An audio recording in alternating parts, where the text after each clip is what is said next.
Thomas Payne says for $10, how do you know a movie is woke versus our hypersensitivity to it? Example, my father thinks anything with LGBTQ in it is woke. Would older films be deemed woke to our sensibility/annoyance? This is a very, very good point. Excellent Because question. now we have gotten to the point that things which really aren't woke are misinterpreted as woke because we have gotten so attuned and so browbeaten that now it's like, oh, there's a black person on screen, it's woke. And that's unfortunate because that's pushing it too far, in my opinion. What say you, Mr. Chato? I think your analysis is exactly right. Part of it is, what is woke. I've been thinking about this actually quite a lot. I think we have been oversensitized to it because you look at a movie which has a female lead that males support, and the men are always dunderheads, and the women are always stunning and brave, and maybe that's the right way to do it. But after you see a bunch of these, especially properties that have been flipped around that had a male lead, let's say, or they're Norwegians and they got replaced by pygmies, and you go, well, this is just getting ridiculous, and it wears you down. And I'm Well, worried actually, that happened in Vikings Valhalla, where like Jarl Borg or something, a historic earl, was now a black woman. Awesome. So that actually already happened. So that's that. Okay, so that smacks of wokeism, right? But James Gunn, if we're talking about him and we're talking about Peacemaker, I had arguments with people saying, "Oh, it had the lesbian thing in it." And I went, "No, that wasn't woke." I agree completely. That movie was anti-woke. It subverted the woke tropes. So just because it had two women who were in love with each other, it worked out in terms of the relationship between a very lesbian, unfriendly character in Peacemaker having a dramatic relationship with the black lesbian woman who was Waller's daughter. That was good dramatic writing. Those were character extremes forced to work with each other, creating an opportunity for dramatic conflict and character development. And Script can talk whether he agrees with me or not. No, because the goal was basically she's the only one that actually gives Peacemaker a chance, and he actually gives her a chance at the end of that first episode. And Right. They end up becoming friends at the end. Right. When the woke situation would be these two always have to be at odds with each other because Correct. of their physical appearance.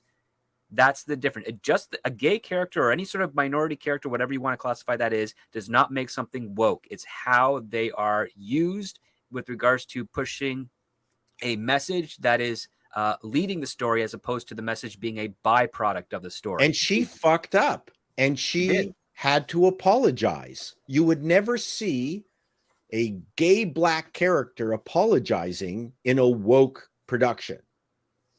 So that's that's one way you can tell. So there's colorblind casting, which again, you can make that part of the any kind of police procedural. I have a harder. It's not the colorblind casting in police procedurals that drive me nuts. It's hiring 90-pound women as police officers who seem to be able to defeat 300-pound bad guys. That drives me more nuts. But yeah, I think even in the pilot of Peacemaker, Jennifer Holland's character, she doesn't physically overcome the guy in the bar through like brute force. She uses a pressure point. She grabs a vulnerable part of his hand and twists it. That is more believable. The other part too is that the overall message of Peacemaker is that people with different points of view and different walks of life can still become friends. Right. That's the message. And the father's unbelievable. Exactly. That's what I mean. It's like anti-woke tropes. But the blood origin thing, Witcher, completely woke. Oh, and the absolutely. fact that Witcher ended up being he was in the service of Ciri and the other characters, the woman starts with V, whatever. Viola Davis. No. Yes. No. Talking about in The Witcher. So there's Okay. Yeah. Sorry about Venica that. or whatever her Oh name yeah. is. Well, I gave up on that long time ago. So the thing is, he worked in the service of their two plots. He didn't have his own plot. He just existed for theirs. That was woke. Yep, very much so. There you go. So it's so the wokeness. It's not about what's on screen. It's the subtext and the messaging. That's what makes something. But you're right. The preponderance of it is so thick that it's hard to tell anymore. Yeah, Mike. Anything you want to add to that before we move on? I think a lot of it has to do with the sensibilities also, and not being able to be turned off and being too triggered. Like, for example, with Peacemaker, I was immediately triggered by the lesbian relationship, and I had to catch myself to say, wait a minute, story's being told here, keep going. That's a good point. Yeah, but that's the danger we now have. That's what they've done to us. It's called trauma. It's true. That is the end result of DEI, of day, which means God, for diversity, inclusivity, and equity. Yep. Which is commie term. But anyway, yeah, they browbeat everyone to the point that you've gotten a violent opposition reaction to it. So where you now have like a black or lesbian person on screen that no one would think about before, now people get instantly defensive just by seeing it. And that's bad. And that's part of the challenge too is, notwithstanding, I've got nothing against all my gay friends. I lived in Toronto's gay district. Obviously, I'm just talking about like as a whole. Many people have that. We see that.